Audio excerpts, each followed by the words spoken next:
আসসালামু আলাইকুম রহমতুল্লাহ। ইন্নাল হামদালিল্লাহ নাহমাদুহু ওয়া নুসাল্লি আলা রাসূলিহিল কারীম ওয়া আলা আলিহি ওয়া আসহাবিহি আজমাইন ওয়া বা'দ। সম্মানিত দর্শক ও শ্রোতা, আমাদের আজকের আলোচনার বিষয়বস্তু হচ্ছে অধিকাংশ মানুষই জানে না পূর্ব দিক থেকে দুটি বাহিনী বের হবে। দুটি বাহিনী কোনটি? আপনারা সবাই জানেন, আমাদের দেশের আলেম ওলামাগণ সবসময় বলে যে খোরাসান, হিন্দুস্তানের পূর্বাঞ্চল, পূর্ব দিক থেকে খোরাসান থেকে একটি কালো পতাকাবাহী দল বের হবে, যারা ইমাম মাহদির খেলাফতকে সহযোগিতা করবে, খেলাফতের পথকে সুগম করবে। কিন্তু আমরা আপনাদের সামনে আজকে একটি গুরুত্বপূর্ণ হাদিস উপস্থাপন করব, যেখান থেকে আমরা প্রমাণ করব যে খোরাসান থেকে পূর্ব দিক থেকে দুটি দল বের হবে। তা আসুন সরাসরি আমরা হাদিস থেকে দেখি। স্ক্রিনে আপনারা হাদিসটি দেখে নেন। আজ থেকে প্রায় 1000 বছর আগের লেখা সুনান ওয়ারিদাতু ফিল ফিতান কিতাবটি, যেটি ধেয়ারসে ফিতনা নামে বাংলা গড়েছে প্রতীক প্রকাশনী, সেই ধেয়ারসে ফিতনার 574 নম্বর হাদিস, যেখানে আন মুহাম্মদ ইবনে হানাফিয়া থেকে বর্ণিত কলা, তিনি বলেন তাখরুজু রায়াতুন মিন খুরাসান, খোরাসানের দিক থেকে একটি কালো পতাকাবাহী বাহিনী বের হবে। সুম্মা তাখরুজু উখরা সিয়াবুহুম বিদুন আলা মুকাদ্দিমাতিহিম রাজুলুন মিন বানি তামিম। এরপরেই বলতেছে, এরপর আরেকটি বাহিনী বের হবে যাদের পোশাক হবে সাদা, তাদের নেতৃত্বে থাকবে বনি তামিম গোত্রের এক ব্যক্তি। তিনি মাহদির কাছে তার রাজত্ব হস্তান্তর করবে। তার আবির্ভাব ও মাহদির কাছে রাজত্ব হস্তান্তরের মাঝে 72 মাস অর্থাৎ 6 বছরের ব্যবধান থাকবে। তা এই হাদিসটিতে এসেছে প্রথমে খোরাসানের দিক থেকে কালো পতাকাবাহী দল বের হবে, এরপর আরেকটি বাহিনী বের হবে যাদের পোশাক হবে সাদা। দ্বিতীয় যেই বাহিনীটি বের হবে সেটির নেতৃত্ব দিবে বনি তামিম গোত্রের এক ব্যক্তি, এর মানে শুয়াইব ইবনে সালেহ। অপর হাদিসে তার নাম পর্যন্ত এসেছে, তার নাম হচ্ছে শুয়াইব ইবনে সালেহ। তো প্রথম যে দলটি এখানে বলা হয়েছে, খোরাসানের দিক থেকে কালো পতাকাবাহী দল বের হবে, তারা কারা? দ্বিতীয় আরেকটি দল বের হবে, তারাই বা কারা? আমরা আপনাদের সামনে একই কিতাবের 549 নম্বর হাদিসটি উপস্থাপন করব। স্ক্রিনে আপনারা হাদিসটি দেখে নেন, যেখানে আন সাওবানা ক্বালা ক্বালা রাসূলুল্লাহি সাল্লাল্লাহু আলাইহি ওয়াসাল্লাম ইয়াকতাতিলু ইনদা কানজিকুম নাফারুন সালাসাতুন কুল্লুহুম ইবনু খলিফা। আল্লাহ রাসূল সাল্লাল্লাহু আলাইহি সাল্লাম বলেন, তোমাদের ধন সম্পদের পাশে 3 জন ব্যক্তি লড়াইয়ে লিপ্ত হবে, যাদের প্রত্যেকই হবে খলিফার পুত্র, কিন্তু রাজত্ব তাদের কারো কাছে যাবে না।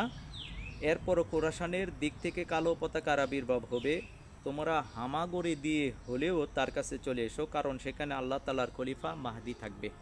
হাদিসের ভাষা হচ্ছে ফা ইন্না ফিহা খলিফাতাল্লাহিল মাহদি, সেখানে আল্লাহর খলিফা মাহদি থাকবে।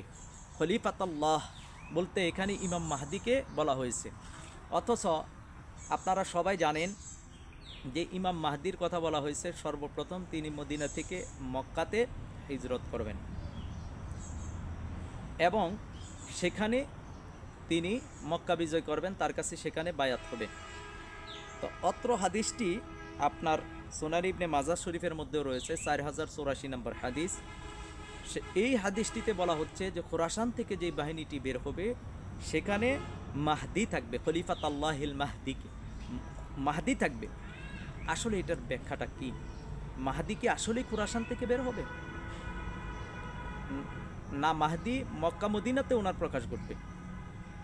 অনেকে এই হাদিসের সমন্বয় করতে পারে নাই, আমি কারো কাছ থেকে এই হাদিসের সমন্বয় পর্যন্ত পাইনি। আপনারা পেয়ে থাকলে হয়তো আমাকে সেটা কমেন্ট বক্সে বলতে পারেন। মূলত বিষয়টা হচ্ছে খোরাসান থেকে কালো পতাকাবাহী দুটি দল বের হবে। এদের মধ্যে শুআইব ইবনে সালের নেতৃত্বে যে দলটা বের হবে তাদের পোশাক থাকবে সাদা, তাদের অন্য ইয়াতে আসছে তাদের টুপি পাগড়ি থাকবে কালো। আরেকটা দল বের হবে, সেই দলটা কার নেতৃত্বে বের হবে এটা আপনারা প্রশ্ন করেন বিভিন্ন আলেমদের কাছ থেকে। এটা তো হাদিস, হাদিসকে তো অস্বীকার করার কথা না, অস্বীকার করতে পারবেন না। দুইটা দল বের হবে খোরাসান থেকেই, পূর্ব দিক থেকেই। কারণ হাদিসের এবারতের মধ্যে আল্লাহ রসুল সাল্লাল্লাহু আলাইহি ওয়াসাল্লাম যেটি বলছেন যে মিন কিবালি খোরাসান, খোরাসানের দিক থেকে, মদিনার পূর্ব দিক খোরাসান, এ খোরাসান থেকে দুটি দল বের হবে। একটি হচ্ছে শুআইব ইবনে সালের নেতৃত্বে, আরেকটা হচ্ছে ইমাম মাহমুদের নেতৃত্বে। এবার আসেন, এই দলিলকে এক দলিলকে আরেক দলিল দ্বারা দলিলকে সাপোর্ট করে, এক হাদিস আরেক হাদিসকে সাপোর্ট করে। আমরা আরেকটা হাদিস আপনাদের সামনে উপস্থাপন করছি। আজিফাতিল আজিফা গ্রন্থে খতিব আল বাগদাদি যেটি লিখেছেন, আপনার স্ক্রিনে হাদিসটি দেখে নেন, 281 নম্বর হাদিস, পৃষ্ঠা নাম্বার হচ্ছে 223, 22-23-এর মধ্যে 222 এবং 23 নম্বর পৃষ্ঠার মধ্যে আবু হুরায়রা রাদিয়াল্লাহু তাআলা আনহু থেকে হাদিস বর্ণিত এসেছে। তিনি বলেন, আল্লাহ রসুল সাল্লাল্লাহু আলাইহি সাল্লাম বলেছেন, খলিফা পুত্রদের মাঝে রক্তক্ষয়ী একটি যুদ্ধ সংগঠিত হবে, আর সেই সময় মাহদী উপস্থিত থাকবেন, যাকে আল্লাহ তাআলা আমার উম্মার খলিফা বানাবেন। তখন আল্লাহর ফেরেশতা জিবরাইল আলাইহিস সালাম তার নিকট সংবাদ নিয়ে আসবেন, সময় হয়েছে মিথ্যা দূর করে সত্য প্রকাশিত হবার। অতঃপর খলিফা মাহদী তার বাহিনীকে নিয়ে যুদ্ধ করবেন, যাদের সদস্য সংখ্যা হবে বদরের যুদ্ধের সম পরিমাণ। যারা পূর্ব দিকের কালো পতাকা বাহিনী নিয়ে মক্কার দিকে এগিয়ে যাবেন, যারা পূর্ব দিক থেকে আসবে কালো পতাকা নিয়ে, সেখানে খোরাসান বিজয়ী কালো পতাকাবাহী থাকবে, খোরাসান বিজয়ী কালো পতাকাবাহী থাকবে, এবং ইয়েমেনি কালো পতাকা বাহিনী, আর হলো হিন্দ বিজয়ী কালো পতাকা বাহিনী। এখানে দেখেন, প্রথম বলা হচ্ছে হিন্দ বিজয়ী কালো পতাকা বাহিনী, যেটি নেতৃত্ব দিবে ইমাম মাহমুদ। আরেকটা হচ্ছে খোরাসান বিজয়ী কালো পতাকা বাহিনী, খোরাসান বিজয় হবে ইমাম মাহদির আগে, তা এই খোরাসান বিজয় করবে শুআইব ইবনে সালেহ। আরেকটা হচ্ছে ইয়ামানি কালো পতাকা বাহিনী, ইয়েমেন বিজয়ী হবে। অতঃপর মাহদী পুনরায় মক্কা বিজয় করবেন, আর তিনি কাবার দিকে অগ্রসর হয়ে কাবাকে জড়িয়ে ধরে ক্রন্দন করতে থাকবেন। তখন সেই সময় লোকেরা তার নিকট বায়াত দেওয়ার জন্য আসবে। অতঃপর তিনি অনাগ্রহ সত্ত্বেও মক্কার লোকদের বায়াত নিবেন। দেখেন, এই হাদিস কিন্তু আরও স্পষ্ট করে দিয়েছে যে তিনটা বাহিনীর নেতৃত্ব কারা কারা দিবে। হিন্দ বিজয়ী কালো পতাকা বাহিনী, ইমাম মাহমুদের নেতৃত্বে হিন্দুস্তান বিজয় হবে ইনশাল্লাহ। আরেকটা হচ্ছে শুআইব ইবনে সালের নেতৃত্বে খোরাসান বিজয় হবে। আরেকটা হচ্ছে ইমাম মানসুরের নেতৃত্বে ইয়েমেনি বাহিনী কালো পতাকা ধারণ করবে এবং তারা মাহদির কাছে বায়াত নেওয়ার জন্য যাবে। তা আমি ওই হাদিসটার দিকে আরেকটু ফিরে যাচ্ছি, কারণ ওইখানে একটু ব্যাখ্যা রয়েছে যেটি সচরাচর আমাদের আলেম ওলামারা স্পষ্ট করে না। যেখানে আল্লাহ রসুল সাল্লাল্লাহু আলাইহি সাল্লাম বলছেন ফা ইন্না ফিহা খলিফাতাল্লাহিল মাহদি, এখানে বলছে সেখানেই মাহদি আছে। এর মানে কি? এ কথাটার অর্থটা কি? কিভাবে আপনি হাদিসের মধ্যে সমন্বয় করবেন যে মাহদি মদিনা থেকে মক্কাতে হিজরত করলেন, আবার খোরাসান বাহিনীর মধ্যে বলা হচ্ছে মাহদি? এটার অর্থটা হচ্ছে যে আল্লাহ রসুল নিশ্চয়তা বোঝানোর জন্য, তাকিদ দেওয়ার জন্য বলছে হিন্দুস্তান বিজয়ী, হিন্দ বিজয়ী এবং খোরাসান বিজয়ী যে নেতৃত্ব যারা দিবেন তারা অবশ্যই ইমাম মাহদির বাহিনীতে যোগদান করবে। তাদের বাহিনীটাই হচ্ছে মাহদির বাহিনী, তাদের বাহিনীতে যোগদান করাটাই হচ্ছে মাহদির বাহিনীতে যোগদান করা, তাদেরকে সহযোগিতা করাটাই হচ্ছে মাহদির বাহিনীকে সহযোগিতা করা। এজন্যই আল্লাহ রসুল সাল্লাল্লাহু আলাইহি সাল্লাম বলছেন ফা ইন্না ফিহা খলিফাতাল্লাহিল মাহদি, কারণ সেটাই হচ্ছে এখানে হাদিসের আবর্ত, সেখানে আল্লাহ তাআলার খলিফা মাহদি থাকবেন। মাহদি থাকবেন মানে হচ্ছে এই বাহিনীর মধ্যেই মাহদির থাকবেন, মাহদি আছে, কারণ মাহদির বাহিনী এটা, এরাই মাহদির খেলাফতকে সহযোগিতা করবে। নিশ্চিত আল্লাহ রসুল সাল্লাল্লাহু আলাইহি সাল্লাম বুঝাইছেন নিশ্চিত এই বাহিনীটা সত্য, নিশ্চিত এই বাহিনীর মধ্যে যারা আছে, নেতৃত্ব যারা দিবে তারা ইমাম মাহদির লোক, তারা ইমাম মাহদিরই লোক। এই কারণে ইমাম মাহদির আল্লাহ রসুল বলছেন সেখানেই মাহদি, এর মানে তাদের মধ্যেই মাহদি আছে। প্রকাশ্যভাবে না থাকলেও মাহদির তাদের মধ্যে লুকায়িত, মাহদি তাদের মধ্যে আছেন, কারণ তাদের বাহিনীটাই হচ্ছে মাহদির বাহিনী, তারাই মাহদিকে সহযোগিতা করার জন্য যাবে। তারাই মাহাদিকে খলিফা মাহাদির হাতকে শক্তিশালী করার জন্য, মাহাদির খেলাফতের পথকে সুগম করার জন্য তারা কাজ করবে। এটা হচ্ছে সমন্বয়। এখন আমি 100% বলবো না যে আমি যে ব্যাখ্যা দিলাম সেটিই কি সঠিক। অন্যান্য আলেম ওলামাদের ব্যাখ্যা আর আমার ব্যাখ্যাটা আপনারা একটু মিলিয়ে দেখবেন যে আসলে সেটা সঠিক না বেঠিক। সেটা সঠিক হতে পারে না বেঠিক হতে পারে। যদি তাই না হয় তাহলে অন্যান্য আলেমরা এটার কী ব্যাখ্যা দিবেন। আমরা যেটি বলতেছি হাদিস থেকে আমরা যতটুকু বুঝছি আমরা ততটুকু উপস্থাপন করতে পারি, কিন্তু আমরা এতটুকু বলতে পারি যে খোরাসান বিজয়ী, হিন্দ বিজয়ী বাহিনী এরাই হচ্ছে মাহাদির বাহিনী।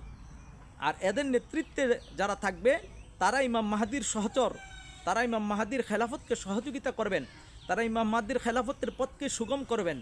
তাদেরকে সহযোগিতা করাই হচ্ছে ইমাম মাহাদিকে সহযোগিতা করা, তাদের বাহিনীতে যোগদান করাটাই হচ্ছে ইমাম মাহাদির বাহিনীতে যোগদান করা। কারণ ইমাম মাহাদি কাছেই তারা যাবে, ইমাম মাহাদির মক্কা বিজয় তাদের নেতৃত্বেই হবে। 3টা বাহিনী মক্কা বিজয়ের ক্ষেত্রে সহযোগিতা করবে ইনশাল্লাহ। সুতরাং এই বাহিনী ইমাম মাহাদিকে সহযোগিতা করার জন্য মক্কাতে যাবে 3টা বাহিনী, 3টা দল। সুতরাং আসুন আমরা সত্যটা উপলব্ধি করি, আমরা হাদিসকে নিয়ে গবেষণা করি, আমরা হাদিসকে সমন্বয় করার চেষ্টা করি এবং 3টা যে বাহিনী, 3টা বাহিনীর গুরুত্ব উপলব্ধি করি। আল্লাহ রসুল সাল্লাল্লাহু আলাইহি সাল্লাম সেই 3 বাহিনীর গুরুত্ব বোঝানোর জন্য বিশেষ করে খোরাসান বাহিনী এবং হিন্দ বিজয়ী বাহিনীর গুরুত্ব বোঝানোর জন্য তাকিদ দিয়েছেন আল্লাহ রসুল সাল্লাল্লাহু আলাইহি সাল্লামের হাদিসের মধ্যে। এজন্য আমরা খোরাসান বিজয়ী বাহিনী, বিশেষ করে হিন্দ বিজয়ী যে বাহিনী, এই বাহিনীকে আমরা শক্তিশালী করি, এই বাহিনীর হাতকে আমরা শক্তিশালী করি, ইমাম মাহমুদের হাতকে আমরা শক্তিশালী করি। ইমাম মাহমুদ ইমাম মাহাদিরই সহচর, সহযোগী। ওনারা পূর্ববর্তী হিসেবে এসেছেন। ইমাম মাহমুদ এসেছেন ইমাম মাহাদির আগমনী বার্তা নিয়ে।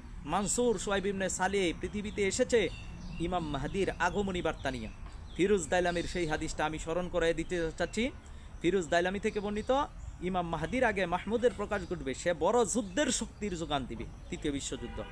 তার জামানায় মহাযুদ্ধের বজ্রাঘাতে বিশ্বের অধপতন হবে এবং বিশ্ব এই সময়ে ফিরে আসবে। মাহাদির আগেই মাহমুদের প্রকাশ, মাহাদির আগেই মানসুরের প্রকাশ, মাহাদির আগেই সোহাইব ইবনে সালের প্রকাশ। এটা তো সাধারণ কমন সেন্সেও বোঝা যায় যে মাহাদির হাতকে তো আগে শক্তিশালী করতে হবে, মাহাদির বাহিনী তো প্রস্তুত থাকবে, মাহাদির ভূখণ্ড থাকবে, যার কারণে খেলাফত ঘোষণা সহজ হবে, খেলাফতের পথ সহজ হবে, মক্কা বিজয় সহজ হয়ে যাবে, মদিনা বিজয় সহজ হবে, ইরাক বিজয় হবে, মিশর বিজয় হবে। কিভাবে হবে পর্যায়ক্রমে এক একটা আলোচনা আমরা আপনাদের সামনে করার ইচ্ছা রাখি। আমার তৌফিক ইল্লা বিল্লাহ। অধিকাংশ মানুষই জানে না যে খোরাসান থেকে 2টি বাহিনী বের হবে। তাহলে একটি বাহিনী হলো খোরাসান বিজয়ী বাহিনী, আরেকটা হলো হিন্দ বিজয়ী বাহিনী। হিন্দ বিজয়ী বাহিনী হচ্ছে ইমাম মাহমুদ নেতৃত্ব দিবে, খোরাসান বিজয়ী বাহিনী হচ্ছে সোহাইব ইবনে সালেহ নেতৃত্ব দিবে, আর ইয়েমেন এর কালো পতাকা বাহিনীর নেতৃত্ব দিবে ইমাম মানসুর। যারা 3 জনেই ইমাম মাহদির সহযোগী সহচর। তবে এখানে একটা বিষয় বলে রাখা লাগবে, ইমাম মাহমুদ এবং মানসুর হচ্ছে সরাসরি 12 আমিরেরই একজন, আর সোহাইব ইবনে সালেহ কোনো আমির না, তিনি একক কোনো নেতা না, তিনি নেতার সহযোগী, মাহদির সহযোগী। সোহাইব ইবনে সালেহ কোনো নেতা না, তিনি মাহদির সহযোগী। আর মানসুর উনি মাহদির সহযোগী এবং উনি নেতা, যার কারণে তিনি মাহদির পরে খলিফা হবেন। মানসুর নেতা, আমির, যার কারণে উনি মাহদির পরে খলিফা হবেন, কিন্তু সোহাইব ইবনে সালেহ খলিফা হবে না। এবং মানসুর, সোহাইব ইবনে মানসুর, মাহমুদ, মাহদি এরা ইলহামপ্রাপ্ত হবে, সোহাইব ইবনে সালেহ ইলহামপ্রাপ্ত হবে না। কারণ ওনাদের কাশফ হতে পারে, স্বপ্ন হতে পারে। অনেকে আরেকটা বিষয় আমি আজকে ক্লিয়ার করে দিতে চাই যে আপনার অনেকে স্বপ্নকেই শুধু ইলহাম মনে করেন। আসলে শুধু স্বপ্নটাই ইলহাম না, ইলহামের একটা প্রকারের মধ্যে একটা প্রকার বা একটা পদ্ধতির মধ্যে একটি পদ্ধতি। এই স্বপ্ন যে কোনো মুমিন বান্দারও হতে পারে। স্বপ্ন 3 প্রকার, একটা হচ্ছে আল্লাহ তাআলার পক্ষ থেকে, একটা শয়তানের পক্ষ থেকে, আরেকটা হচ্ছে নিজের ধ্যান ধারণা থেকে, চিন্তা চেতনা থেকে যেটা আসে। তো এই স্বপ্ন আল্লাহর পক্ষ থেকে যেটি, এটি মুমিনের জন্য শুভ সংবাদ। আর শয়তানের পক্ষ যেটা হবে সেটার মধ্যে অবশ্যই বক্রতা থাকবে, শরীয়ত বিরোধী কর্মকাণ্ড থাকবে। আর ইলহাম প্রাপ্ত ব্যক্তি যারা মাহমুদ, মানসুর, ওনারা ইলহাম প্রাপ্ত, তাদের ইলহাম দুনিয়ার অন্য কোনো ইলহামের মতন হবে না। মানসুরের ইলহাম, মাহমুদের ইলহাম, মাহাদির ইলহাম, এগুলো দুনিয়ার অন্য কোনো ব্যক্তি এই পর্যায়ের ইলহাম পাবে না। এজন্য তাফসিরে মারিফুল কোরআন 850 পৃষ্ঠা খুলে দেখবেন, যেখানে ইবনে হাইয়ান সহ কতিপয় উলামায়ে কেরামের মতে ইলহাম কখনো কখনো ফেরেশতাদের মাধ্যমে হতে পারে। এটা তাফসিরে মারিফুল কোরআনের দলিল দিলাম আমি।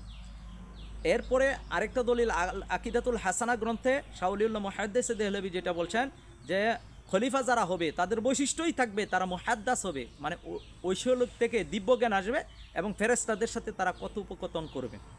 এখন 12 আমির যারা তারা ইলহাম প্রাপ্ত হবে, কিন্তু তাদের ইলহাম অন্যান্য কোনো ব্যক্তির মতন ইলহাম না, তাদের ইলহাম থাকবে উন্নত পর্যায়ের।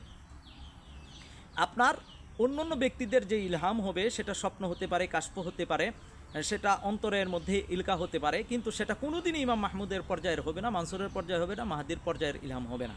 কারণ 12 আমির যারা হাদিসের মধ্যেই রয়েছে, 12 আমিরগণ প্রত্যেকে আল্লাহ তাআলার পক্ষ থেকে ইলহাম প্রাপ্ত হবে।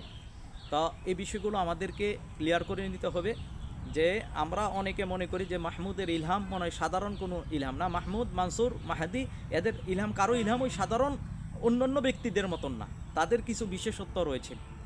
তাদের বিশেষত্ব রয়েছে যেহেতু তারা আমির, তারা যেহেতু আল্লাহ প্রদত্ত আমির, সুতরাং তাদের ইলহাম অন্যদের ইলহামের মতন না। তাদের ইলহামের স্তর স্তর বেদে ইলহাম হয়।